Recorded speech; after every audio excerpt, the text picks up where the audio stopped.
الأجل مولا مولا. لا حول ولا قوة إلا بالله العلي العظيم. حسبنا الله ونعم الوكيل، نعم المولى ونعم النصير. أعوذ بالله السميع العليم من الشيطان اللعين اللئيم الرجيم. بسم الله الرحمن الرحيم. الحمد لله الذي جعل مقام شيعة الحق عليا وصيرهم لخليله إبراهيم في ذلك الاسم سميا.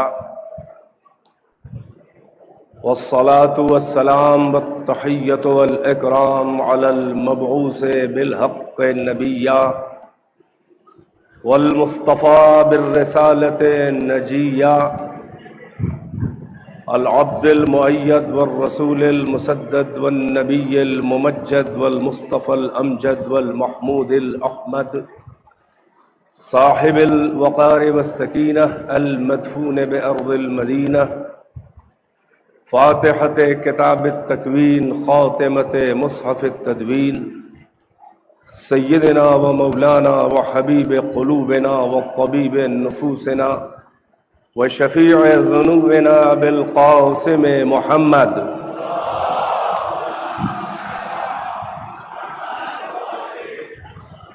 وآلہ الطیبین الطاہرین المعصومین اعلام الورى ومصابیح الدجا وأمان لأہل السرى الذين أذهب الله عنهم الرجس وطهرهم تطهيرا.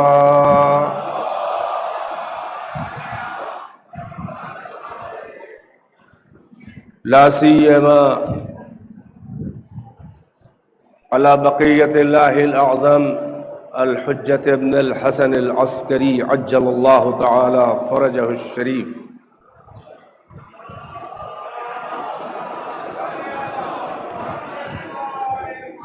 واللعنة الدائمة الباقية على أعدائهم وقتلتهم وغاصبي حقوقهم ومنكري فضائلهم والشاكين فيهم والمنحرفين عنهم.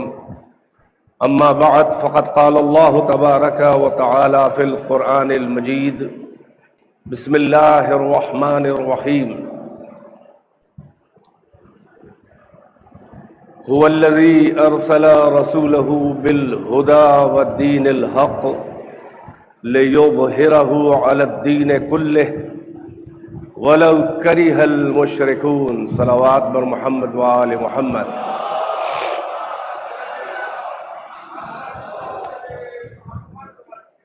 بعد کشان صحابہ ولایت و امامت اور منتظرین مستضعفان جہان اور امید کاروان بشریت حضرت بقیت اللہ الاعظم ارواحنا للتراب مقدمہ الفدا.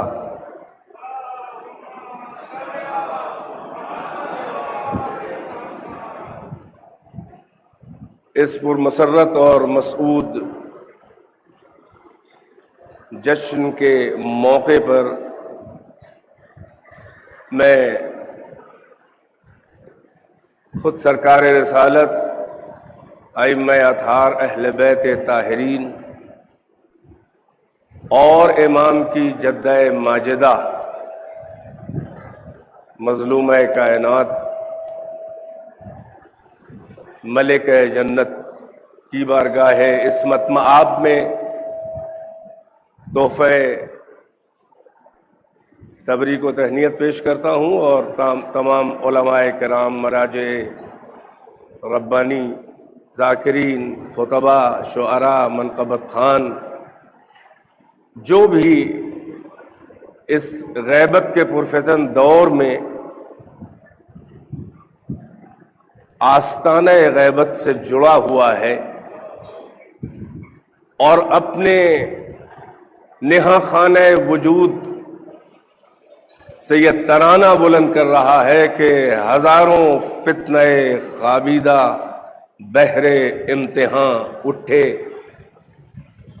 ہزاروں فتنہ خوابیدہ بحر امتحان اٹھے، مگر در سے تیری الفت کے متوالے کہاں اٹھے۔ ایک صلوات پڑھے بر محمد و آل محمد۔ ماشاءاللہ علماء اور افاضل تشریف فرما ہے اگلی صفوں میں، اور بزرگان قوم و ملت بھی ہیں، جوانان قوم بھی ہیں۔ قابل مبارکباد ہے آپ سب کہ اچھی خاصی تاخیر ہو چکی ہے، مگر آپ پروانہ شمع غیبت بنے ہوئے جمے ہوئے ہیں باقاعدہ اس حال میں، اور اس حال میں جمے ہی نہیں ہیں فقط، بلکہ اس حال میں بیٹھے ہوئے حال میں ہیں۔ میں سلسلہ نظم بھی چل رہا تھا، 4 مصرے میں اپنے نانا کے آپ کی خدمت میں پیش کروں اور آگے بڑھوں، یعنی مولانا پروفیسر سید بدر الحسن عابدی فیض آبادی تابسرہ مجموعی تعارف کراتے ہیں اس خاندان زہرا کا، کہ جہاں میں نشر الہی پیام ہو کے رہا،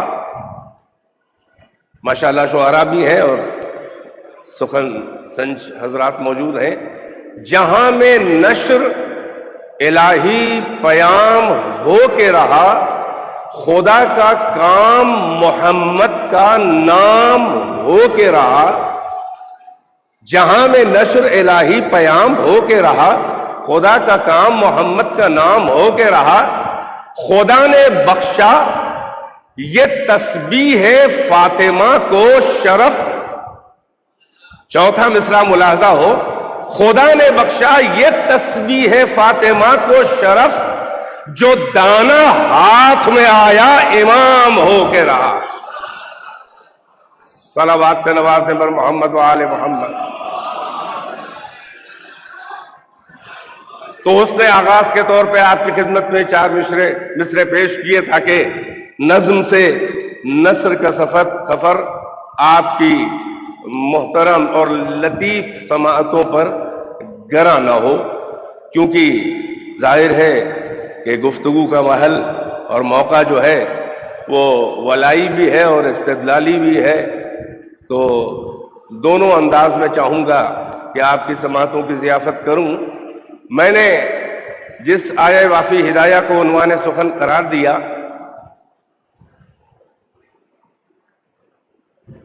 اس میں خداوند عالم اپنے رسول کی بعثت کی غرض اور غایت اور مقصد جو ایم ہے اس کو بیان کر رہا ہے کہ هو الذی ارسل رسولہ بالہدی ودین الحق، وہ اللہ ہے کہ جس نے اپنے رسول کو مبعوث کیا، بھیجا ہدایت کے ساتھ اور دین حق کے ساتھ۔ مقصد کیا ہے بعثت نبوی کا؟ لِيُظْهِرَهُ عَلَى الدِّينِ كُلِّهِ۔ وہ سورہ جمعہ میں جو ہے وہ یتلو علیہم آیاتہ ویزکیہم ویعلمہم الکتاب والحکمہ، وہ مقصد بعثت نہیں ہے، بلکہ وہ پیغمبر کے فرائض اور وہ ان کا جاب ہے کہ دین خدا کی طرف لانے کے لیے عوام کو آیتوں کی تلاوت، نفوس کا تزکیہ اور تعلیم کتاب و حکمت۔ مقصد بعثت وہاں نہیں ہے، غرض و غایت و مقصد بعثت اس آیت میں بیان ہوا ہے کہ وہ اللہ ہے کہ جس نے اپنے رسول کو ہدایت اور دین حق کے ساتھ بھیجا، کاہے کے لیے؟ لے یظہرہ علی الدین کلہ، تاکہ اس دین حق کو اس کا اظہار کر دے۔ الف زو ہے الف حمزہ را رے، یعنی اظہار. یہ اظہار کے معنی اہل علم موجود ہیں. ہم لوگ جو اردو میں بولتے ہیں کہ ظاہر کر دینا، اظہار سامنے لے آنا، پردے سے سامنے لے آنا. اظہار کا مطلب جو اردو میں ہم لیتے ہیں عربی میں وہ نہیں ہے. خاص طور سے لغت قرآنی میں اظہار کا مطلب، آپ ماشاءاللہ اہل علم ہیں اور آپ سنتے بھی رہتے ہیں مومنین علماء سے، آپ کو قرآنی جو تفسیر اور اس لفظ کے جو قرآنی معنی ہے وہ آپ کے ذہن میں محفوظ ہوں گے. بس فقط تصدیق کے لیے چاہ رہا ہوں. ظاہر ہے کہ علماء کو تو کوئی نئی بات نہیں ہے، ان سے تو فقط سند چاہیے اور تصدیق چاہیے یا بہت سے بہت تبادلہ خیال ہے. مومنین کی خدمت میں جو پیش کرنا چاہ رہا ہوں وہ یہ کہ غرض و غایت اور مقصد بعثت لیظہرہ علی الدین کلہ، یعنی الدین نام کی جتنی بھی چیزیں ہیں، جتنے بھی ریلیجن ہیں، ازم ہیں، مکاتب فکر ہیں، جتنے بھی طرز زندگانی ہے، جتنے بھی وے آف لائف ہے، وہ چاہے آسمانی ہو جو وحی اور ریولیشن سے اپنے کو جوڑتے ہیں، چاہے وہ زمین پر انٹلیکچوئلز نے کچھ وے آف لائف بنا دیے ہوں، غرض وہ کہیں کے بھی ہوں، الدین نام کی جتنی بھی چیزیں، جتنے بھی وجود، جتنے بھی مکاتب فکر ہیں، کل نے پھر تاکید کی ہے کہ سب پر دین نام کی جتنی بھی چیزیں ہوں. اس لیے رسول کو بھیجا ہے کہ دین حق کا اظہار کر دے. اور اب اظہار کے مطلب جو میں نے عرض کیے وہ ایک لفظ میں نہیں کہہ سکتا. اظہار غلبہ تو ہے مگر فرق ہے دونوں میں. غلبے کا مطلب یہ ہوتا ہے کہ جب دو مقابل ایک دوسرے کے سامنے آئیں اور ایک فاتح ہو اور ایک مفتوح ہو، ایک جیت جائے اور ایک ہار جائے. جو فاتح ہے اسے کہتے ہیں غالب، اور جو مفتوح ہو ہار جائے وہ ہوتا ہے مغلوب. مگر غلبے میں یہ ضروری نہیں ہے، یہ شرط نہیں ہے اس کے معنی میں کہ مفتوح اور مقابل جو ڈیفیٹڈ ہو، جو ہار جائے، غلبے میں یہ ضروری نہیں ہے کہ اس کا وجود ختم ہو جائے، وہ کل عدم ہو جائے، وہ وینش ہو جائے، جیسے کہ رہا ہی نہ ہو. توجہ ہے کہ نہیں ہے؟ یعنی غلبے میں شرط نہیں ہے کہ مقابل بالکل ختم ہو جائے، مٹ جائے، نیست و نابود ہو جائے. مگر اظہار ایسے غلبے کو کہتے ہیں کہ مقابل کا وجود ہی ختم ہو جائے، اس کا بیج ہی ختم ہو جائے، اس کا وجود ہی کل عدم ہو جائے. یعنی اس کے خاکستر وجود میں اب دبی ہوئی بغاوت کی چنگاریاں باقی نہ رہے کہ سازگار ہوا کے جھونکے اس چنگاری کو انگارے اور اس شرر کو شعلے میں پھر سے ہوا دے کے بدل دے. وہ غلبے میں ہوتا ہے، اظہار میں مقابل کوئی رہی نہ جائے. توجہ کا طالب ہوں. اب آپ بتائیے کہ اظہار کا، اور مشرکوں کو چاہے کتنا ہی برا لگے، اللہ کہہ رہا ہے یہ ہو کے رہے گا کہ دین حق کا اظہار علی الدین کلہ، تمام دین جتنے بھی دین نام کے ہیں، دین حق کے علاوہ ان سب پر ایسا غلبہ ہوگا، یعنی اظہار ہوگا کہ کسی کا وجود نہ رہ جائے گا. اب سوال یہ ہے کہ جب سے دین خدا ہے، دین خدا تو ان الدین عند اللہ الاسلام، اللہ کے نزدیک دین اسلام ہے، تو آدم سے لے کر خاتم تک، اب خاتم سے ہی آپ کی تاریخ جڑی. آپ یہاں سے دیکھیں کب غلبہ ہوا. بھائی پیغمبر اسلام کے زمانے میں بھی غلبہ یعنی اظہار دین نہیں ہوا، حد سے حد غلبہ ہوا. بھائی میدان بدر میں اسلام کا، دین حق کا غلبہ ہوا، اظہار نہیں ہوا. میدان احد میں، بھائی توجہ ہے کہ نہیں ہے، اگر بدر میں ایسا اظہار ہوا ہوتا کہ باطل ختم ہو جائے تو پھر میدان احد میں اپنی استعدادیں اور اپنی صلاحیتیں، وہی جو میں نے کہا کہ اپنے خاکستر وجود میں جبی ہوئی چنگاریاں اب وہ شعلہ بن کے دوبارہ میدان احد میں پھر دین حق کے مقابل نہیں آ سکتی تھیں. اس کے مطلب بدر و احد اور حنین و خیبر جتنی بھی جنگیں ہیں اس میں اظہار نہیں ہوا ہے بلکہ غلبہ ہوا ہے. اور اس کے بعد خلفائے جور کا دور بھی آپ دیکھ لیں، اسلام اور مسلمانوں کے نام سے جنگ ہوئی، کہاں غلبہ؟ وہ غلبہ ہوا حد سے حد، اظہار تو نہیں ہوا. یعنی ایسا تو نہیں رہ گیا کہ دین خدا کے علاوہ اور کوئی دین باقی ہی نہ رہ گیا ہو. تو جب آدم سے لے کر خاتم تک اور خاتم سے لے کر خلفاء تک اور پھر ائمہ کا دور اور اس کے بعد غیبت کا دور چل رہا ہے. ہمیں علماء اسلام اس آیت کی تفسیر بتائیں کہ اللہ نے وعدہ کیا ہے کہ اپنے رسول کو اس لیے بھیجا کہ اظہار دین حق ہو جائے. اس دین حق کا وہ اظہار کب ہوا کہ اسلام کے علاوہ اور کوئی ازم اور کوئی دین صفحہ ہستی پہ باقی ہی نہ رہ جائے. یہ آپ کے ذہن میں ایک مقدمہ میں نے پیش کیا. ایسی بہت سی آیتیں ہیں, ادامہ وقت کی گنجائش نہیں ہے, جتنی ہوگی میں اس کو بھی پڑھ کے جمع کروں گا, مجموعی حیثیت سے نتیجہ نکالوں گا. تو سوال یہ ہے کہ وہ زمانہ کب آیا؟ غلبہ تو ہوتا رہا اسلام کا, مغلوب بھی ہوئے بہت سے لوگ مسلمان, مگر اظہار دین حق نہ ہوا. اظہار کا مطلب کہ کوئی اور دین رہ ہی نہ جائے, دین حق اسلام کے علاوہ. توجہ فرما رہے ہیں؟ اب یہ چاروں ناچار, میں نہیں کہہ رہا ہوں کہ جو ہمارا مکتب, ہمارا, میں کیا کہوں, میرے منہ سے فرقہ نکلنے جا رہا تھا, یعنی تشیع, فرقہ شیعہ, یہ ہمارا اپنا نظریہ ہے اور ہم تھوپ دے دوسرے کے اوپر کہ آپ بلا دلیل مان لیجئے. ایک جملہ آ گیا ہے ذہن میں تو کہہ دوں, اور اکثر جوانوں کے لیے یہ پیغام اس ایام عزا سے میں دے رہا ہوں. میرے منہ سے نکلنے جا رہا تھا کہ شیعہ, فرقہ شیعہ, مگر جوانوں یاد رہو آخری مجمع تک اور جہاں جہاں یہ آواز جائے یوٹیوب کے ذریعے, اتنا یاد رکھو کہ ہم جو شیعہ ہیں ہم فرقہ نہیں ہیں. باقی جتنے بھی ہیں وہ فرقے ہیں. فرقہ وہ ہوتا ہے جو مین اسٹریم سے الگ ہو کر اپنی دکان کھولے. بھائی صلوات پڑھ دے بر محمد و آل محمد.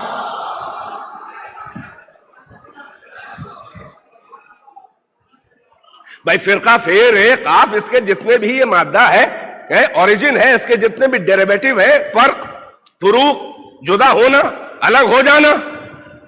بھائی فرقہ کون ہے جو ابھی مین اسٹریم میں بتا رہا ہوں, ابھی مین اسٹریم کہاں سے چلی آ رہی ہے اور آج تک ہے, جو مین اسٹریم سے الگ ہو جائے, اپنا رخ الگ کر لے, تو جو جدا ہوا وہ فرقہ ہے.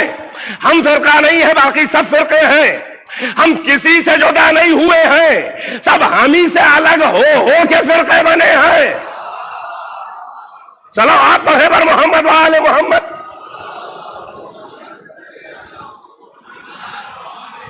میں آسان زبان میں بچوں کے لیے عرض کرنا چاہ رہا ہوں.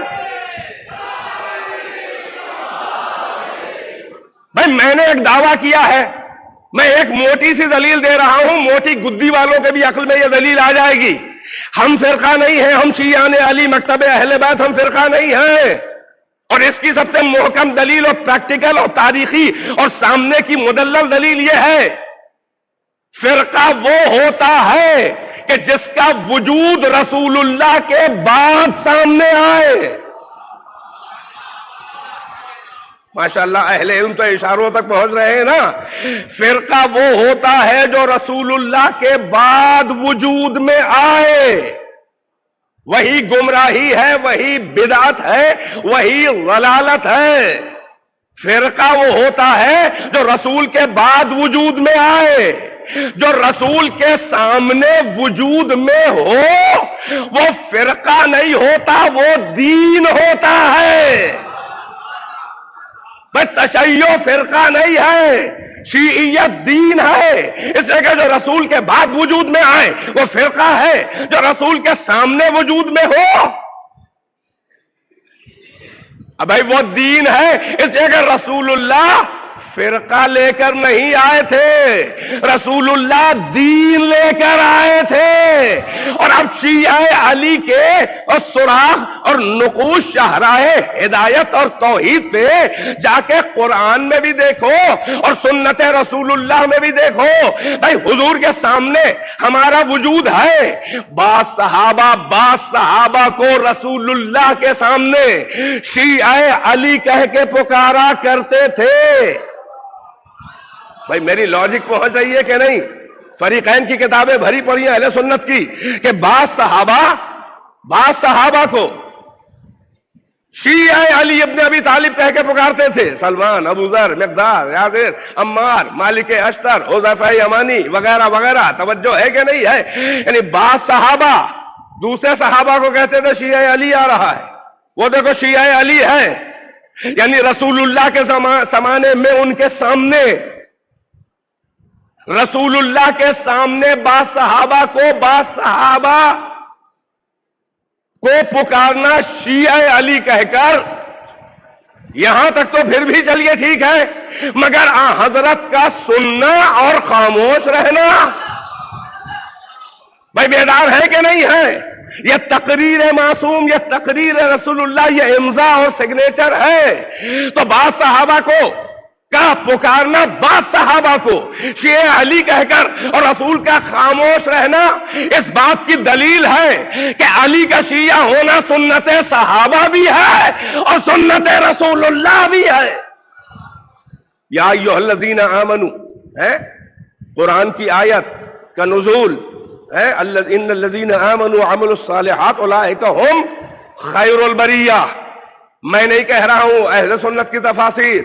الصواعق المحرقہ ابن حجر عسقلانی جو شیعوں کی رد میں انہوں نے کتاب لکھی، اس میں جا کے بھی دیکھ لیے اس آیت کی تفسیر کہ پیغمبر اسلام نے فرمایا مولائے کائنات کے لیے کہ یہ اور اس کے شیعہ خیر البریہ ہیں. یا علی انت و شیعتک ہم خیر البریہ. یہی سبب ہے اس آیت کے نزول کے بعد مولائے کائنات کا یہ ٹائٹل اور یہ لقب پڑ گیا تھا صحابہ کے درمیان کہ جب مولا آتے تھے تو صحابہ کہتے تھے جاء خیر البریہ. اور اسی آیت کی تفسیر میں پیغمبر کی حدیث ہے کہ یا علی انت و شیعتک ہم الفائزون. اے علی تم اور تمہارے شیعہ کامیاب ہیں. اور کسے کہتے ہیں نبی کے سامنے تشیع کا وجود؟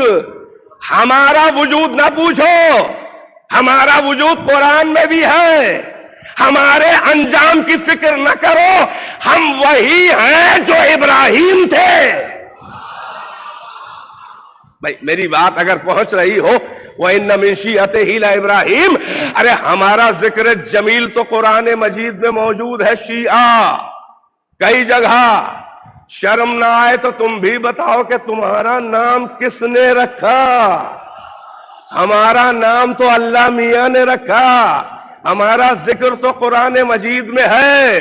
تو بس عزیزو بات کو آگے لے جا کے عرض کرنا چاہ رہا ہوں کہ یہ مہدویت جو ایک اصطلاح بنی ہے، یہ شیعوں کی اپج نہیں ہے. یہ ابن خلدون کے جیسے ناصبی نے، اور میں تو جاہل کہوں گا، اتنا بڑا عالم ہے کہ تاریخ لکھی اور مقدمت التاریخ لکھا. تاریخ سے کہیں عمدہ مقدمت التاریخ ہے، فلسفہ تاریخ، مقدمہ تاریخ، اور ضخیم جلد میں ہے، جس کا دنیا کی کوئی زبان ایسی نہیں ہے کہ جس میں ٹرانسلیشن نہ ہوا ہو، اور کوئی یونیورسٹی ایسی نہیں ہے جہاں شعبہ عربی ہو، وہ چاہے امریکہ میں ہو چاہے چائنا میں. ابن خلدون کا مقدمہ نصاب میں شامل ہے. اس میں لکھتا ہے کہ یہ مہدی اور یہ ان کا ظہور اور ان کا وجود اور ان کا آنا و ظاہر ہونا، یہ شیعوں کی ایک ایجاد اور اپج ہے. اس لیے کہ تاریخ میں یہ قوت اور پاور اور حکومت سے اتنے زیادہ محروم رہے کہ احساس محرومی اور مایوسی نے ایک عقیدہ مہدویت کا اختراع کروا لیا تاکہ ان کے دلوں کو ڈھارس رہے. توجہ ہے کہ نہیں ہے؟ ارے مسلمانوں کے اتنے بڑے عالم ابن خلدون سے کہیں زیادہ بلند ذوق اور ٹیسٹ تو ایک عیسائی مشرک مورخ کا ہے. وہ کہہ رہا ہے، اس نے لکھا ہے کہ شیعیت کو کوئی ختم نہیں کر سکتا روئے زمین سے، اس لیے کہ ان کے پاس، تشیع کے پاس پرواز کے دو پر ایسے ہیں کہ یہ بلندیوں میں اڑتے چلے آ رہے ہیں صدیوں سے ایک پر ہے ان کے پاس عزائے حسین اور ایک پر پرواز ہے ظہور مہدی کا انتظار. صلوات پڑھیے ویسی کہ جیسے جشن میں بیٹھے ہو.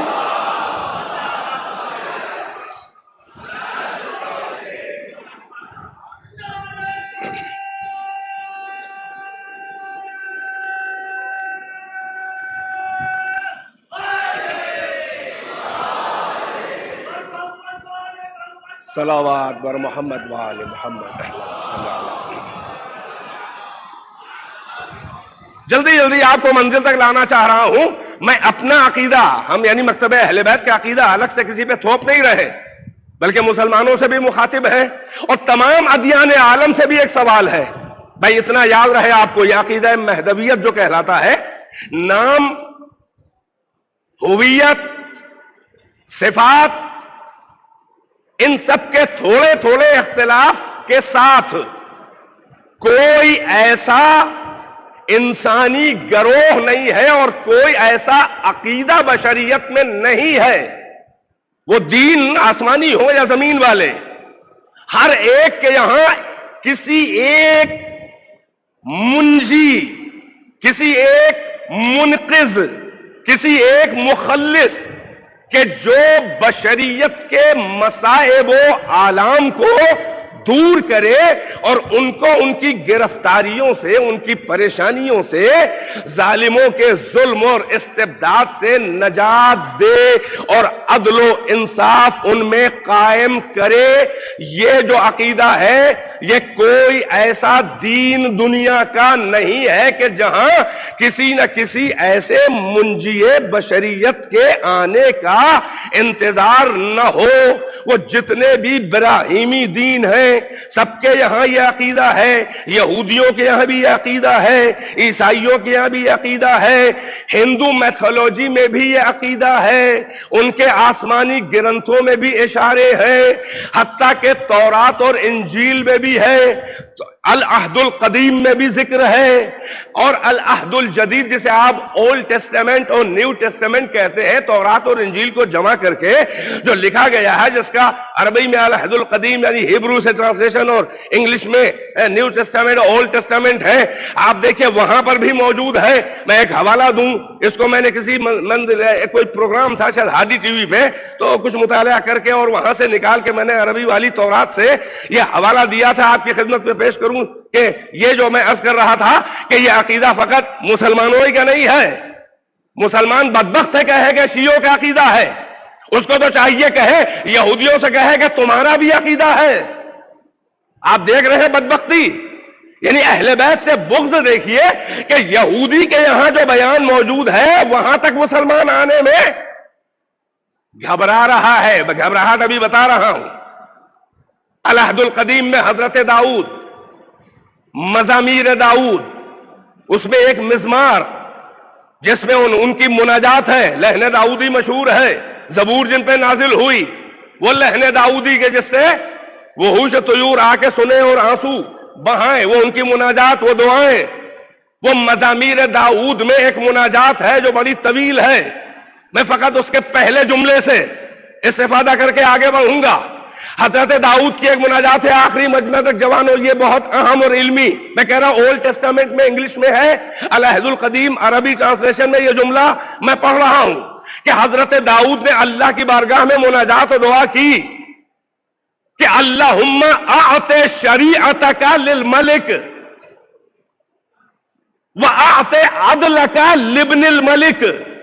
اے پالنے والے اپنی شریعت دے دے بادشاہ کو، الملک کوئی مخصوص بادشاہ جس کی طرف اشارہ حضرت داؤد اللہ سے دعا کر رہے، خلوت میں تنہائی میں مناجات کر رہے ہیں کہ اللہم اعط شریعتک للملک، اے ہمارے پالنے والے، اے میرے اللہ، اے میرے رب، تو ملک کو، بادشاہ کو اپنی شریعت دے دے. وَعَدْلَكَ لِبْنِ الْمَلِكِ، اور اپنا عدل جسٹس انصاف توجہ اپنی شریعت اپنے ایک ملک کو دے اور عدل اپنا ملک کے بیٹے کو دے دے. یہودیوں سے پوچھا کہ یہ الملک کون ہے تو تو انہوں نے کہا الملک حضرت داؤد اپنے کو کہہ رہے ہیں، اور لبن الملک عدل دے دے، ابن ملک کو یعنی سلیمان کو دے دے۔ بڑی خاص توجہ، ظاہر ہے کہ تھوڑا سا ڈرائی، یہ ٹاپک تو ڈرائی نہیں ہے لیکن حوالہ اجنبی ہے، اس لیے آپ سے بس توجہات چاہوں گا۔ اب سوال یہ ہے کہ حضرت داؤد اللہ کی بارگاہ میں کیا کہہ رہے ہیں کہ اے پروردگارا بادشاہ کو شریعت دے دے، یعنی یہ مجھ بادشاہ کو، ملک کو اپنی شریعت دے دے، یعنی وہ بندہ خدا، وہ نبی خدا، کیا اس کی شان انکسار اور عبدیت سے یہ بات مناسبت رکھتی ہے؟ کیا ان کے تذلل اور عبدیت سے یہ بات میل کھاتی ہے کہ وہ اللہ کے سامنے کہے کہ میں بادشاہ ہوں، مجھے شریعت دے دے؟ کیا کوئی بندہ نبی معصوم کیا اللہ کے سامنے کہے گا کہ میں بادشاہ ہوں؟ سلطان السلاطین کے سامنے کہے گا میں بادشاہ، اور سلیمان میرا بیٹا اسے عدل دے دے؟ تو پہلی بات تو یہ کہ حضرت داؤد بادشاہ ہیں، مگر اللہ کی بارگاہ میں یہ نہیں کہیں گے، اور تھوڑے سے علاقے کے بادشاہ ہیں۔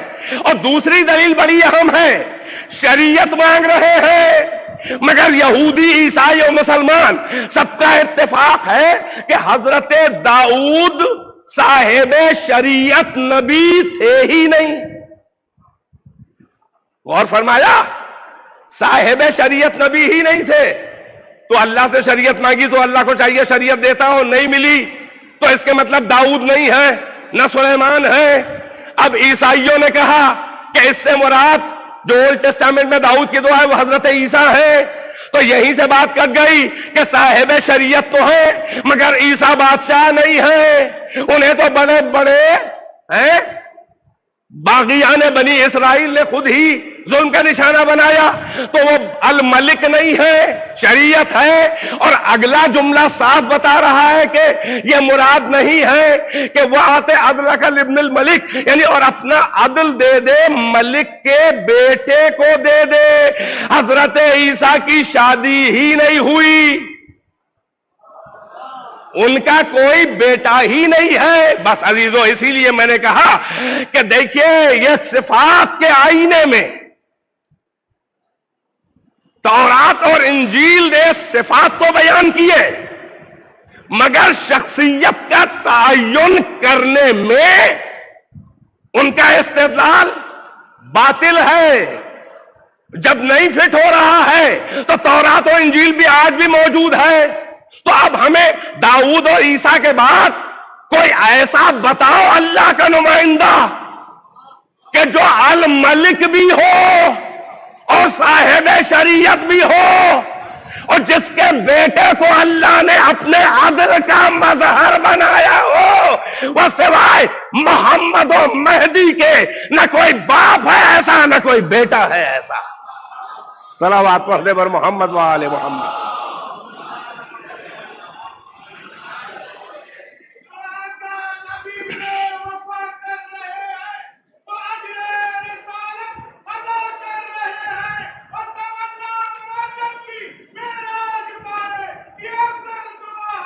ماشاءاللہ۔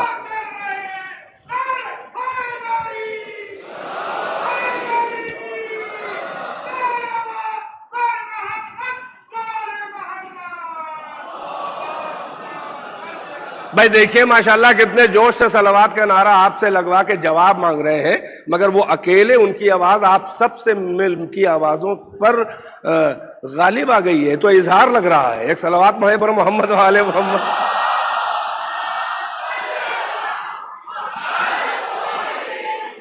جلدی جلدی آپ کو اس منزل تک لے آؤں اور رحمتیں میں مناسب وقت میں تمام کیے دے رہا ہوں۔ تو اب میں نے عرض کیا کہ صفات کے آئینے تو آسمانی کتابوں میں ہیں۔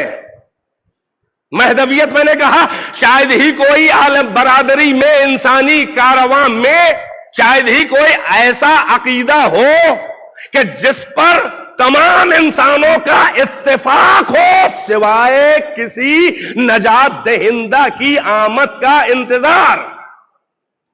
میں نے عرض کیا کہ شخصیت کا تعین کرنے سے لوگ قاصر ہیں، مگر صفات کے آئینے، اسی لیے خداوند عالم نے آیتوں کے آئینے میں خد و خال مہدویت اور جمال مہدی کو ایسا دکھایا ہے کہ کوئی ایرا غیرا نتھو خیرا کیا اس آئینے اور صفات پہ فٹ ہوگا جب خود بنی ہاشم میں مہدی والے صفات کسی اور پہ نہیں فٹ ہو رہے ہیں تو کسی بے ہنر مجہول النسب خاندان کی اوقات کیا ہے؟ آپ نے غور فرمایا جو میں عرض کر رہا ہوں، یعنی خود بنی ہاشم میں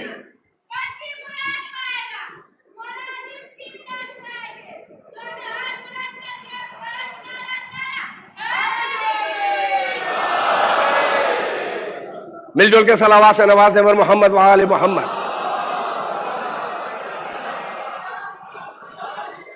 بہرحال چاہ رہا ہوں کہ اس منزل پر جو ایک ریزوننس والی کیفیت میں نے کہا دل کے تار بجنے لگے، کاہے سے مزراب مودت سے آپ کے دل کے تار بجنے لگے، اور اس میں جو ہے وہ نغمہ وحدت کے زیرو بم کے درمیان مہدی مہدی الاجل الاجل کی آوازیں بھی کان میں دبی دبی آتی رہیں۔ لہذا اس آمادگی کے لیے چاہ رہا ہوں کہ اللہ نے کس طرح سے شخصیت کا تعین کیا ہے صفات کے آئینے میں کہ کہیں وہ آیت فٹ ہی نہ ہو پائے۔ اب یہی آیت آپ لے لیجئے، بھیجا رسول کو ہے دین حق کے اظہار کے لیے، رسول اللہ کے سامنے تو اظہار دین حق ہوا نہیں کہ کوئی نہ رہ جائے، الدین کلے جو ہے وہ غالب آ جائے، ایسا کہ کوئی دین نہ رہ جائے۔ جب رسول اللہ کے زمانے میں نہ ہوا، ان کے بعد نہ ہوا، تو قرآن میں آیت موجود ہے، وعدہ خدا ہے۔ یا تو کہے سارے مسلمان قرآن ماننے والے کہ اللہ میاں بس یوں ہی وعدے کر دیتے ہیں، اور اللہ کو اگر صادق الوعد مانتے ہو اور علی کل شیء قدیر بھی ہے تو وعدہ کرنا یہ بتا رہا ہے کہ ہو کے رہے گا، اور جب آج تک نہ ہوا تو اتنا تو مانو گے کہ ہوگا۔ ہمیں اس پہ شک نہیں ہے، نہ تم سے سوال ہے کہ ہوگا کہ نہیں ہوگا، سوال یہ ہے کہ ہوگا تو کس کے ہاتھوں پر ہوگا؟ بھائی غور نہیں فرمایا آپ نے؟ اگر محمد مصطفیٰ واپس آنے والے ہیں تو عقیدہ رجعت کو مان جاؤ، یہ شیعوں کا عقیدہ نہ کہو۔ عقیدہ رجعت کے اللہ کچھ بندوں کو صالحین کو بلائے گا، کہتے ہیں یہ شیعوں کا عقیدہ ہے، توجہ ہے، اور وہ رجعت بھی ہو کے رہے گی، آیتیں ہیں موجود، وہ میرا موضوع اس وقت نہیں ہے۔ اس کا مطلب یہ ہے کہ کوئی ایسا قائم مقام رسول اللہ ہے۔ اب ایک جملہ کہوں گا، بہت بیدار رہیے گا، کہ جس کے ہاتھ پر رسول اللہ سے کیا ہوا وعدہ اللہ پورا کرے گا، اور اتنا یاد رہے کہ دین حق کا اظہار تمام دینوں پر۔ اس کا مطلب کیا ہوا ذرا غور تو کرے۔ ختم نبوت کا عقیدہ کیا ہے؟ دیکھ شاید کوئی نیا گوشہ ہو، اہل علم سے تو اصلاح چاہوں گا۔ ختم نبوت کا عقیدہ کیا ہے؟ آدم سے نبوت شروع ہوئی، محمد خاتم الانبیاء پہ ختم ہو گئی، یہ ہے ختم نبوت، لا نبی بعدی۔ توجہ، اب ایک لفظ سے فقالی فائدہ اٹھاؤں گا اور مانوس ہیں آپ اس سے۔ آدم سے لے کر نبوت چلی، خاتم پہ ختم ہوئی، یہ ہے ختم نبوت طول میں، یعنی لمبان میں، یہ ہے لمبان میں ختم نبوت۔ آدم سے چلی، خاتم پہ ختم، مگر اصلی ختم نبوت ایک اور باقی ہے جو چوڑان میں ہے، عرض میں۔ اور عرض میں ختم نبوت یہ ہے کہ دین اسلام، دین حق کے علاوہ اور کوئی دین نظر ہی نہ آئے۔ یہ ہے محمد کے ختم نبوت کا جاب۔ بھائی توجہ ہے کہ نہیں ہے؟ اب جس خاندان سے چاہو مان لو، مگر اتنا بلند و صاحب قدرت و ولایت ہونا چاہیے کہ ختم نبوت عرض میں کرانے کے لیے وہ محمد کا قائم مقام ہوگا۔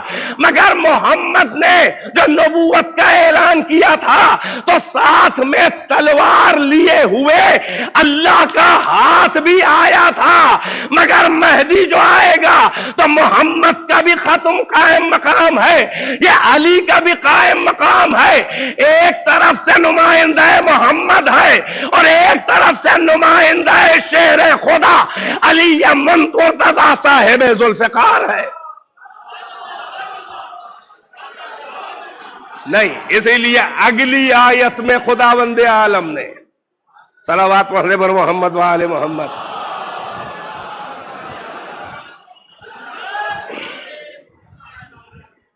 بیان کو سمیٹنا چاہ رہا ہوں مگر دلائل کے ساتھ، بڑی خاص توجہ۔ اسی لیے اللہ نے ایک اور وعدہ کیا، میرے اہل علم کو تو سبق سنا رہا ہوں، توجہ ہے۔ وعد اللہ الذین آمنوا منکم وعملوا الصالحات لَيَسْتَخْلِفَنَّهُمْ فِي الْأَرْضِ كَمَا اسْتَخْلَفَ الَّذِينَ مِنْ قَبْلِكُمْ وَلَيُمَكِّنَنَّ لَهُمْ دِينَهُمُ الَّذِي ارْتَضَىٰ لَهُمْ وَلَيُبَدِّلَنَّ مِنْ بَعْدِ خَوْفِهِمْ أَمْنًا يَعْبُدُونَنِي وَلَا يُشْرِكُونَ بِي شَيْئًا۔ بڑی عجیب آیت ہے، سنو جوانو، یہ قرآن ہی میں آیت ہے، اور یہاں پر تو لفظ وعدہ بھی اللہ نے استعمال کیا ہے کہ اللہ نے وعدہ کیا ہے تم میں سے جو صاحبان ایمان ہیں، ایمان لانے والے مومنوں سے اللہ نے وعدہ کیا ہے، اور جو صالحات پہ عمل کرنے والے نیکوکار اچھے اچھے اعمال والے باکردار ہیں، ان مومنین سے اللہ نے وعدہ کیا ہے کہ ضرور بالضرور ان کو زمین کا خلیفہ اور حاکم بنائے گا۔ الارض، زمین میں، بھائی بڑی خاص توجہ، یعنی ارض کا اطلاق جہاں جہاں ہوتا ہو غالباً الف لام استغراق ہے، یعنی ارض نام کی جیسے الانسان کا مطلب جو بھی انسان ہے اس پر وہ یہ لفظ انسان فٹ ہوگا، ان الانسان لفی خسر، جو بھی انسان ہو کوئی نہیں بچے گا۔ الارض، اللہ کہہ رہا ہے پوری زمین کا خلیفہ بنائے گا، مومنین سے وعدہ ہے۔ بڑی خاص توجہ، اسی کی تشریح پہ زحمتیں تمام ہیں مگر نتیجہ آپ کے حوالے کر دوں۔ وعد اللہ الذین آمنوا منکم وعملوا الصالحات، اللہ نے وعدہ کیا تم میں سے جو ایمان لائے اور اچھے اچھے کام کیے، صالح عمل کیے، لَيَسْتَخْلِفَنَّهُمْ فِي الْأَرْضِ، ضرور بالضرور، شروع میں بھی ضرور ہے، آخر میں بھی ضرور ہے، اہل عربیت جانتے ہیں لام تاکید بھی نون ثقیلہ، ہر حال میں تمہیں زمین میں خلیفہ بنائے گا، جیسے کہ تم میں سے پہلوں کو بعض کو بنایا۔ توجہ، وَلَا يُبَدِّلْ وَلَا يُمَكِّنَنَّ لَهُمْ دِينَهُمُ الَّذِي ارْتَضَىٰ لَهُمْ، اور مومنین سے وعدہ یہ بھی ہے کہ ان کو زمین میں تمکن دے گا۔ بہت عجیب لفظ ہے یہاں پر، ان کو زمین میں ان کے دین پر عمل کرنے کا تمکن دے گا، وہ دین کہ جو دین مرتضیٰ ہے، دینہم الذی ارتضیٰ لہم، وہ دین پر، اس دین پر عمل کرنے کی قدرت دے گا جو اللہ کی نظر میں دین مرتضیٰ ہے، یعنی جس دین سے اللہ راضی ہے اس دین پہ عمل کرنے کی قدرت دے گا۔ نہیں غور کیا، ٹھہر جائیں یہاں پر، وَلَيُمَكِّنَنَّ لَهُمْ دِينَهُمُ الَّذِي ارْتَضَىٰ لَهُمْ، اور ان کو اس دین پر تمکن اور قدرت دے گا عمل کرنے کی جو دین مرتضیٰ، اللہ کا پسند کیا ہوا دین، کہ جس سے اللہ خوش ہو، راضی ہو، اس دین پہ عمل کرنے کی قدرت دے گا۔ اے پروردگارہ، کیا آج اس دین پہ قدرت نہیں ہے عمل کرنے کی؟ تیری نظر میں تو دین اسلام ہی ہے تیرے نزدیک، مگر اللہ کہہ رہا ہے کہ اس دین پر عمل کرنے کی قدرت دے گا کہ جس دین سے اللہ راضی ہے، دین مرتضیٰ ہے، دینہم الذی ارتضیٰ لہم۔ بھائی کہیں ذہن پہنچا ولائیوں کا کہ نہیں پہنچا؟ وہ اسلام تو دین خدا ہے، ہے، مگر اللہ راضی کب ہوا اسلام سے؟ بھائی بیدار ہے کہ نہیں ہے؟ اعلان ولایت علی کے بعد اللہ نے جو سند دی کہ من کنت مولا ہو فہذا علی مولا، بحکم خدا رسول اللہ نے اعلان ولایت و امامت علی مرتضی کر دیا، تو اللہ نے سند دی کہ الیوم اکملت لکم دینکم واتممت علیکم نعمتی ورضیت لکم الاسلام دینا۔ آج ہم نے دین کامل کر دیا تمہارے لیے، آج ہم نے نعمتیں تمام کر دی تم پر، اور آج ہم راضی ہو گئے اسلام سے بحیثیت دین کے۔ بھائی بیدار ہے کہ نہیں ہے؟ اللہ اسلام سے راضی ہوا ایز اے ریلیجن، دین کی حیثیت سے، یعنی علی کی ولایت کے بعد اللہ اسلام سے دین کی حیثیت سے راضی ہوا۔ تو ہمیں کہنے دیجئے کہ جس اسلام میں ولایت و امامت علی کا عقیدہ نہ ہو، اللہ اس اسلام کو دین بھی نہیں مانتا۔ توجہ ہے کہ نہیں ہے؟ جس دین میں، جس اسلام میں ولایت و امامت علی کا عقیدہ نہ ہو، اللہ اس اسلام کو دین نہیں مانتا۔ اور اب جو وعدہ اللہ کر رہا ہے کہ دین مرتضی، جس دین کو اللہ نے پسند کیا ہے تمہارے لیے، مومنین کو اس پر عمل کرنے کی قدرت اور تمکن دے گا۔ اس کا مطلب ابھی بھی مومنین کو قدرت نہیں ہے دین مرتضی پر عمل کرنے کا، اختیار نہیں ہے۔ تقیے 1400 سال سے چلے آ رہے ہیں، اسی لیے وہ ذوالفقار لے کے آئے گا محمد اور علی کا نمائندہ، کہ خالی دین حق، دین خدا رہ جائے، مگر اس کی پہچان یہ ہے کہ وہ دین مرتضی ہوگا، یعنی غدیر والا عقیدہ اور دین لے کے آنے والا ہے۔ ایک صلوات پڑھ دے بر محمد و آل محمد۔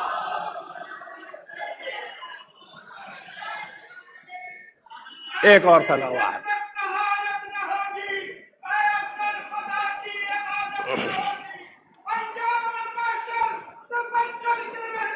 ماشاء اللہ۔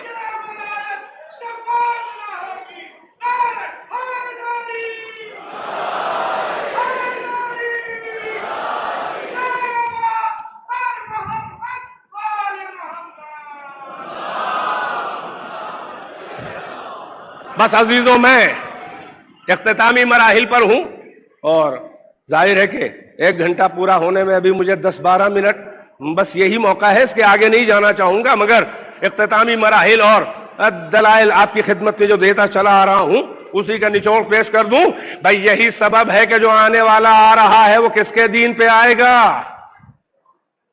شخصیت کا تعین کر دیا اسلام نے، سنت رسول اللہ نے، معیار بتا دیا کہ غدیری نمائندہ ہوگا، دین مرتضی لے کر آئے گا، نسل رسول اللہ نسل علی و زہرا سے ہوگا۔ وہ کہتے ہیں پیدا ہو چکا ہے، وہ کہتے ہیں پیدا ہو کے سامنے آئے گا، ہم کہتے ہیں کہ پیدا ہو چکا ہے اور سامنے آئے گا۔ جو کہتے ہیں پیدا ہوگا ان کے لیے بڑی مشکل ہے، اس لیے کہ ابتدا انتہا کا معیار بتا رہی ہے، اور انتہا ابتدا کا معیار بتانے والی ہے۔ نہیں، شاید میری بات نہیں پہنچی۔ محمد کا نمائندہ ہوگا، خلیفت اللہ بھی ہوگا، خلیفت رسول اللہ بھی ہوگا، خلیفہ امیر المومنین بھی ہوگا۔ اب یہ صفات ہیں، تمہارے گھروں میں اگر اس صفات کا کوئی بچہ پیدا ہوا ہو، کبھی بھولے سے اتفاقاً اگر کوئی ولادت ہوئی ہو تو بتاؤ بھائی، کوئی مثال تمہارے ہو اس لیول کی 1400 سال میں، تو ہم سمجھ لیں کہ تمہارے یہاں پیدا ہوگا، مگر کہیں نہیں ملے گا۔ اسی خاندان نے اس معیار کی ہستیاں گزری ہیں کہ جس خاندان سے مہدی ہوگا۔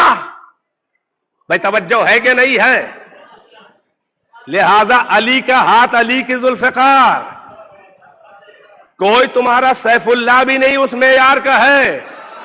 اس لیے کہ علم امامت سے جو شجروں کو کھنگال کے وار کرنے کی عادت رکھتا ہو، وہ والا نہ ہاتھ تمہارے یہاں ہے نہ ذوالفقار تمہارے یہاں ہے۔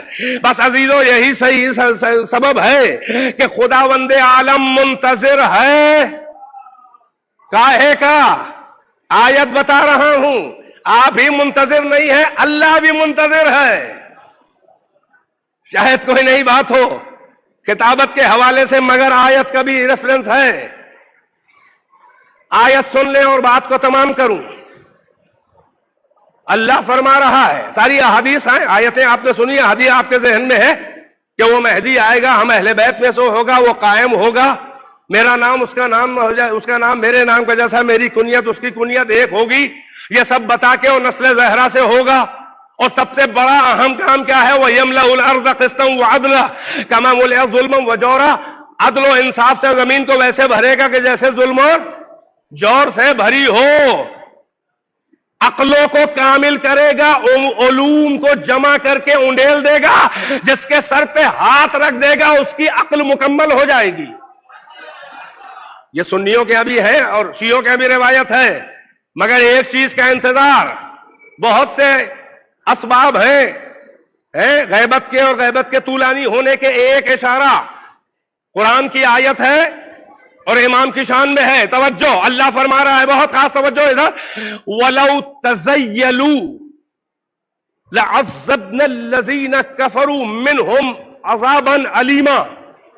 لفظوں پہ غور کیجئے، قرآن میں اللہ فرما رہا ہے لو تزیلوا، اگر یہ کنارے ہو جائیں، ہٹ جائیں، جدا ہو جائیں، بس یہی آیت کہہ رہی ہے، لو تزیلوا، اگر یہ کنارے ہو جائیں، جدا ہو جائیں، ہٹ جائیں، لعذبنا الذین کفروا منہم عذابا علیما، تو ان میں کے جو کافر ہیں ان پہ ہم بڑا دردناک عذاب نازل کرنے والے ہیں۔ یعنی اللہ بھی منتظر ہے کہ کوئی کسی سے جدا ہو لے۔ بھائی پہنچے ذہن کے نہیں پہنچے؟ اب جاؤ تفسیریں اٹھا کے دیکھو، ورنہ ہمیں بتاؤ یہ کس کے جدا ہونے کا مشیت انتظار کر رہی ہے؟ یہ جانتے ہیں کون ہے؟ یہ منافقین کی صلبوں میں، یہ مشرکین اور کافرین کی اسلاب میں اور مشرکات کی ارحام میں، یہ جو مومن امانتیں، یہ جو کافروں مشرکوں منافقوں کی صلبوں میں، نسلوں میں مومن امانتیں چھپی ہوئی ہیں، اللہ اس انتظار میں ہے کہ یہ صلبوں سے جدا ہو کر یہ پیدا ہو کے مومن الگ ہو جائیں اپنے کافر اور منافق باپ داداؤں سے، تو ہم ان پر ایسا عذاب نازل کرنے والے ہیں کہ جو بڑا دردناک ہوگا۔ ساری تفسیریں کہتی ہیں کہ یہ ظہور مہدی جب ہی ہوگا جب کافروں کی صلبوں سے مومن نطفے اور امانتیں الگ ہو جائیں۔ ایک یہ بھی سبب ہے تاخیر ظہور امام کی۔ اب ذرا اول اور آخر سے ذرا سا دونوں کا موازنہ کر لے اور جس جشن کا ماحصل آپ کے حوالے کر دوں، وہ علی کی ذوالفقار تھی۔ اب سمجھ میں آیا کہ میدان میں علی کی ذوالفقار کبھی کبھی کسی سر کے قریب آ کے کیوں ہٹ جاتی تھی۔ صلوات پڑھ رہے مجمع اگر ہمارے ہی میں اس محفل میں شریک ہے،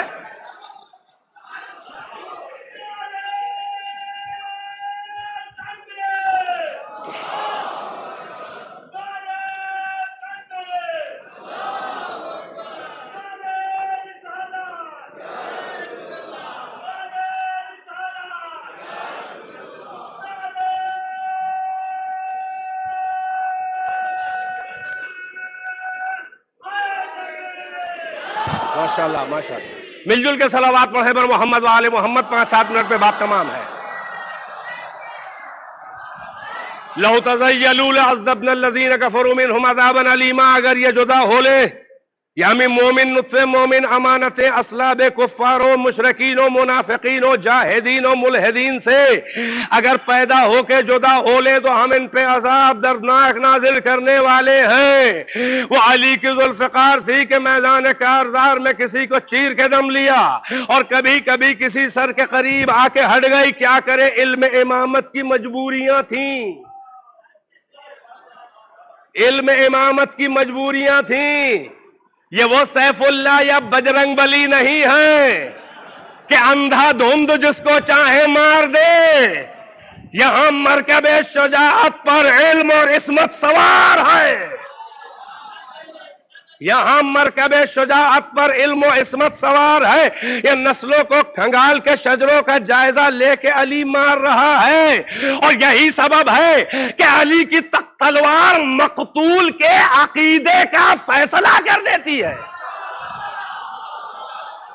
صلوات پڑھنے پر محمد و آل محمد ہے؟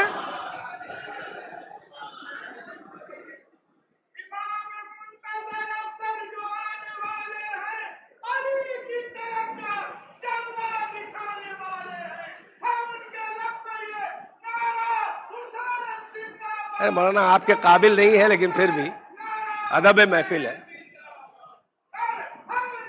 یا علی، ماشاءاللہ، صلوات پر محمد و آل محمد۔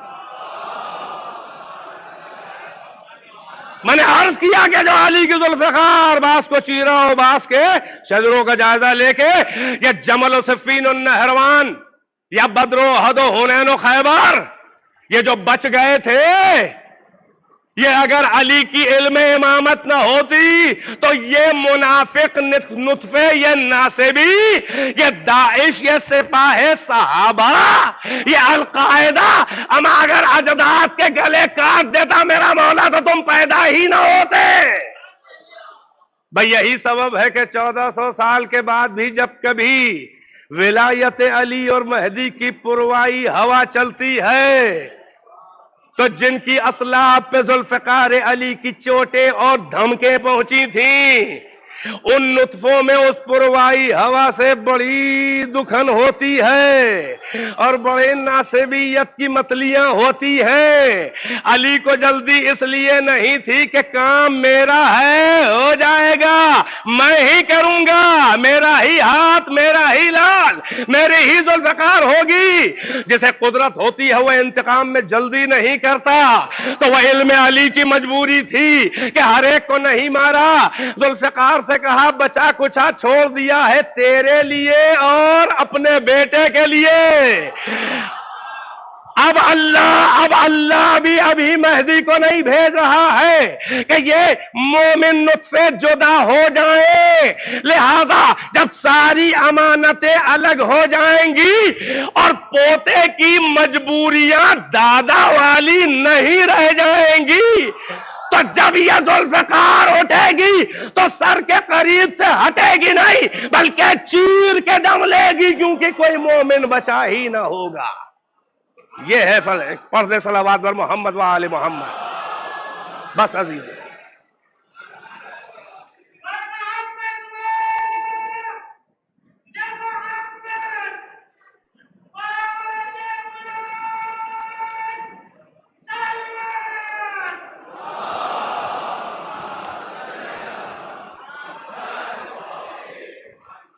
یہی سبب ہے کہ محمد کو نمائندہ ہے ختم نبوت عرض میں جب ہوگا فقط دین حق، دین محمد، شریعت مصطفیٰ ہو جائے۔ ایک جاب جو ہے وہ ختم نبوت خاتم الانبیاء کا ایک جاب مکمل کریں گے مہدی۔ ایک جاب ہے وہ علی مرتضیٰ کا ہے، ابھی حسرتیں نہ علی کے نکلی نہ تلوار کی نکلی، اور ایک جواب اس کا ہے کہ مظلوموں کے پر ظلم کرنے والے ظالموں سے انتقام لے کر عدل و انصاف سے دنیا کو بھر دے۔ بھئی یہی سبب ہے کہ اللہ نے کسی کو بچا کے نہیں رکھا۔ ارے آپ ہی کے امام کا لقب ہے بقیت اللہ، بقیت اللہ بقایا، اللہ نے اسے بچا کے رکھا ہے، ہاں اس کے لیے کسی اور کو بھی بچا کے رکھا ہے۔ ذہن پہنچے کہ نہیں پہنچے؟ بس اسی پر اختتام کر دوں، ایک جملہ ہے مگر طویل ہے۔ اللہ نے شاہدین عادلین اپنے ہر منصبدار کے لیے رکھے، تمام انبیاء کے لیے رکھے، ان کے صحیفے ایک شاہد، اور ان کے بعد اور ان کے سامنے آ جانے والا وسیع اور اگلی حجت ایک شاہد، یہ شاہدین عادلین۔ بس بڑی خاص توجہ، ختم نبوت کی جب منزل آئی تو محمد مصطفیٰ کے لیے ایک شاہد عادل رکھا، شاہد صامت، ایک رکھا شاہد ناطق۔ بڑی خاص توجہ، میری محنت کا نچوڑ اسی جملے کے اوپر۔ خاتم الانبیاء کے لیے شاہدین عادلین، دو آئی وٹنسز رکھے، ایک ناطق گواہ رکھا، ایک صامت گواہ۔ ناطق گواہ رکھا اللہ نے اپنا قرآن، اور ناطق گواہ رکھا، صامت گواہ رکھا قرآن، ناطق گواہ رکھا علی ابن ابی طالب۔ یہ ہو گئے شاہدین عادلین۔ اب پیغمبر کے بعد ائمہ کے لیے 12 ائمہ کے لیے شاہدین عادلین ہیں۔ اب علی ابن ابی طالب وہ الہی غدیری معصوم امام ہے، علی کی امامت کے بھی شاہدین عادلین ہے۔ صامت گواہ ہے قرآن مجید جس کو پیغمبر چھوڑ گئے، انی تارکن فیکم الثقلین۔ توجہ، کتاب اللہ ہے وہ عطرتی، کتاب اللہ وہ صامت گواہ ہے، عطرت میں ائمہ ہیں۔ تو علی کی امامت کے شاہدان عادلین، صامت گواہ قرآن ہے، اور ناطق گواہ کون ہے؟ حسن مجتبی، ان کے بعد امام اور حجت۔ حسن کی امامت کا صامت گواہ ہے قرآن، ناطق گواہ حسین۔ حسین کی امامت کے شاہدین عادلین، صامت گواہ ہے قرآن مجید، ساتھ ساتھ لگا ہے، ناطق گواہ ہے ان کا بیٹا زین العابدین۔ ہم بھائی تبرکن یہ نام لے رہے ہیں، امام احمد ابن حنبل نے کہا کہ ان اہل بیت کے سلسلہ جو ناموں کا ہے، اگر کسی مجنون پہ پڑھ کے پھونک دیا جائے تو اس کا جنون چلا جائے، تو کم سے کم آپ کے ایمان میں تو جلا آ جائے۔ صلوات۔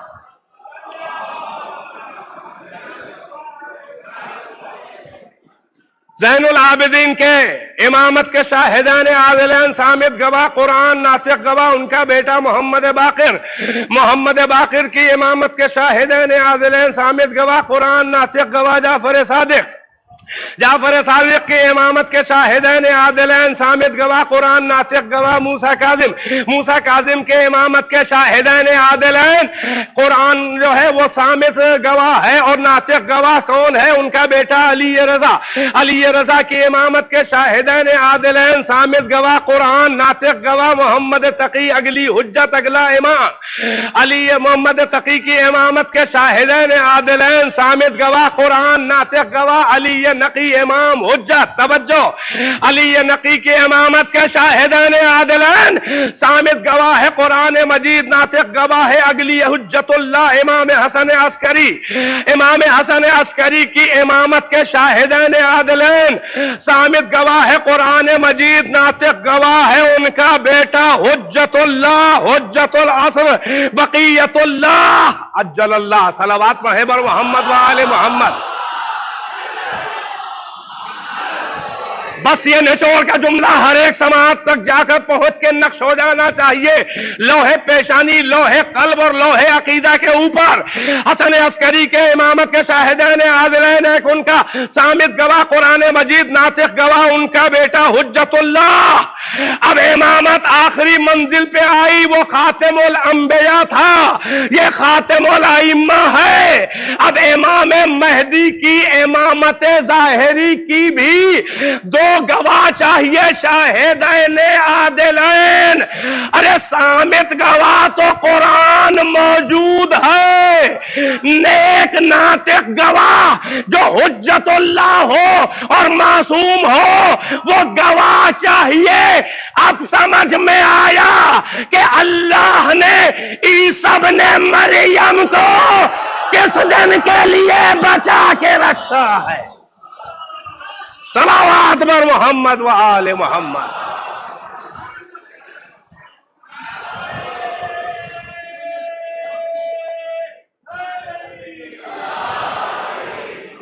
صلوات بر محمد وآل محمد، اور محفل تمام ہو چکی ہے۔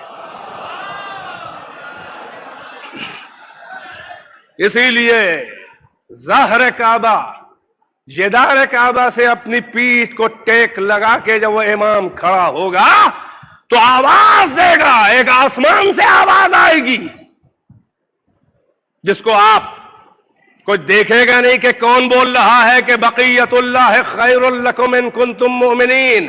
ادھر امام اپنی زبان پہ آیت جاری کریں گے کہ بقیت اللہ خیر لکم ان کنتم مؤمنین وانا بقیت اللہ۔ رکن و مقام کے درمیان بیعت ہوگی، توجہ ہے کہ نہیں ہے؟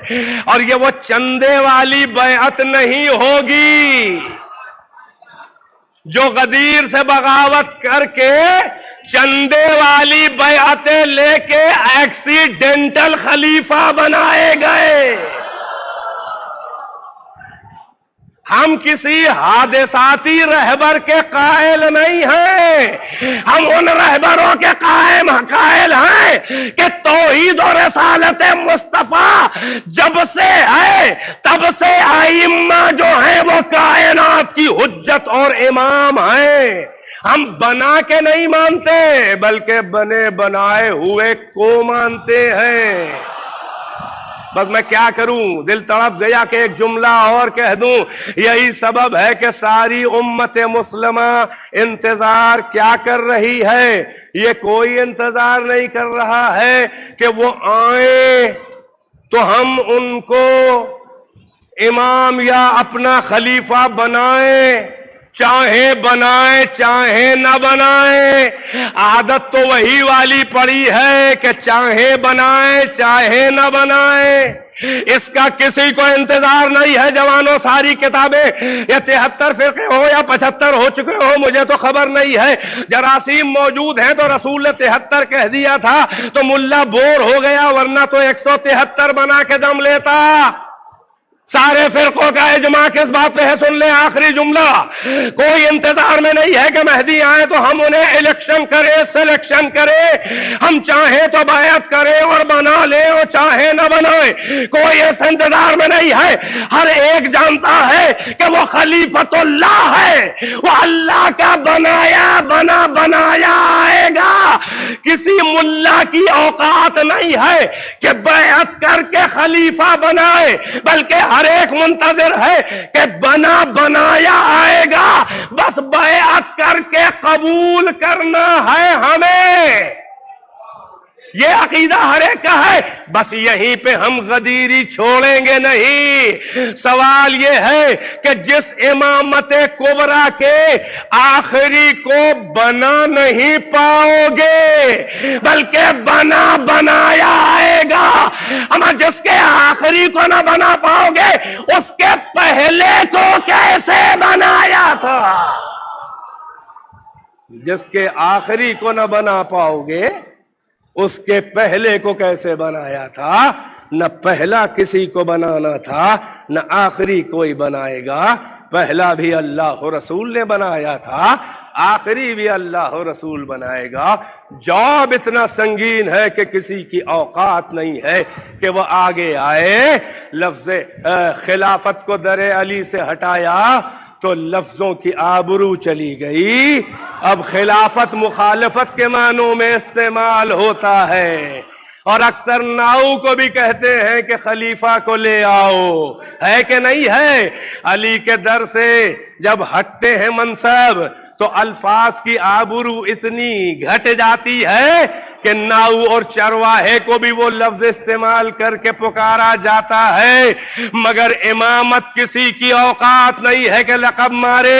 بنایا تو چندے کے، کوئی تفسیر کا امام، کوئی فقہ کا امام، کوئی تاریخ کا امام۔ ارے کہاں چندے کی امامتیں ڈھونڈ رہے ہو؟ ایک ہی در پہ کیوں نہیں آ جاتے کہ جہاں پر خلافت الہیہ بھی ہے، خلافت رسول اللہ بھی ہے، امامت کونین بھی ہے، عصمت کبریٰ بھی ہے، ولایت کبریٰ بھی ہے، ہدایت حق بھی ہے، ارے دین حق بھی ہے، شریعت مصطفیٰ بھی ہے، تلوار بھی ہے، عصمت بھی ہے، علم بھی ہے، ایک ہی در وہ ہے کہ جہاں اول ہونا اور آخر ہونا کہ ایک ہی انداز ہے. یہی سبب ہے کہ جمال مصطفیٰ ہوگا اور جلال مرتضیٰ ہوگا. جمال مصطفیٰ ہوگا، جلال مرتضیٰ ہوگا، منتقم مظلومیت زہرا ہوگا. آئیے سب مل کے دعا کریں کہ پروردگارا تجھے اپنے عدل کا واسطہ، کہ اپنے دین کے امام عدل، اپنی حجت آخر کے ظہور پرنور میں تعجیل فرما، ہم کو ان کے انصار و اعوان میں شمار فرما. ہماری یہ عبادت اور اس روئے زمین پہ جہاں کہیں بھی حجت منتظر کی آمد اور انتظار میں اور ان حسرتوں میں محفلیں، جشن، مقاصدے بیان ہو رہے ہیں، ان سب عبادتوں کو قبول فرما. پروردگارا اب تک ہم پڑھتے ہیں اور ہم ہی سنتے ہیں، ایک موقع ایسا بھی دے دے کہ وہ یوسف زہرا وارث علی، وہ خطیب منبر سلونی، وہ عالم علم لدنی، ایک بزم منبر پہ اپنے اجداد کے فضائل اور مصائب بیان کرے اور ہم امام کو سنیں بحیثیت سامع کے. پروردگارا جب امام کا ظہور ہو تو ہم کو ان کی ہم رکابی میں شرف جہاد عنایت فرما، اور جو ہمارے دلوں میں شعلے انتقام کے بھڑک رہے ہیں پروردگارہ ان کی تسکین کا انتظام فرما دے. ہم کو اس امام کی امامت میں نماز ادا کرنے کا موقع دے دے کہ جو بنی اسرائیل کے اولو العزم پیغمبر عیسیٰ ابن مریم کا بھی امام ہوگا اور عیسیٰ بھی جن کی بیعت کریں گے. اے کاش کہ وہ موقع آئے، اور اے ولی مطلق خدا اگر ہم مر جائیں حسرت انتظار اور آپ کی نصرت کی تمنا لے کر، تو اپنے قدموں کی ٹھوکروں سے ہم کو زندہ کر کے اپنے لشکر کے ادنا ترین خادموں میں شامل فرما لیجیے گا. وآخر دعوانا ان الحمد للہ رب العالمین وصلی اللہ علی اشرف الانبیاء والمرسلین. ربنا تقبل منا انک انت السمیع العلیم بنبیہ وآلہ الاطہار. اللہم عجل فی فرج مولانا صاحب الزمان. دعا پڑھ لیں. بسم اللہ. دعائے فرج پڑھ لیں. کھڑے ہو جائیں آپ حضرات. بسم اللہ الرحمن الرحیم. اللہم کن لولیک الحجت ابن الحسن صلواتک علیہ وعلی آبائہ فی هذه الساعة وفی کل ساعة ولیا وحافظا وقائدا وناصرا ودليلا وعينا حتى تسكنه أرضك طوعا وتمتعه فيها طويلا. اللهم صل على محمد وآل محمد وعجل فرجهم